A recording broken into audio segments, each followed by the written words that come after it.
ইয়া রাসূলুল্লাহ বলা যাবে কি যাবে না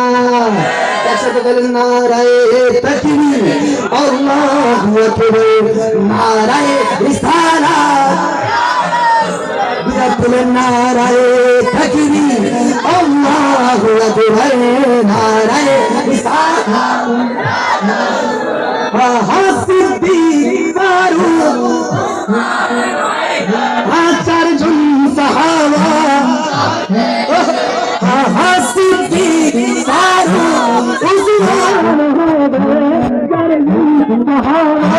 সবচেয়ে বেহতর কারণ তাদের দিলে আছে আল্লাহর পয়গম্বরের নারায়ে তাকবীর নারায়ে তাকবীর আল্লাহু আকবার নারায়ে রিসালাত ইয়া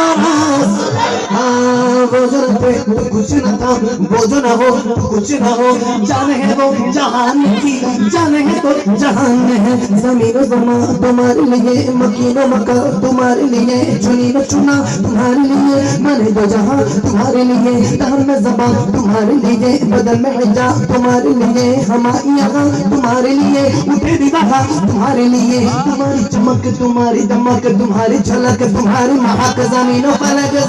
जमा के मजे का निशा तुम्हारे लिए ये शम्स कमाल ये शब सहारी ये भरगो सजा ये बाबा कमाल ये ताको सिफा ये ताजो कमाल ये हुक्म रबा तुम्हारे लिए नाराये तकबीर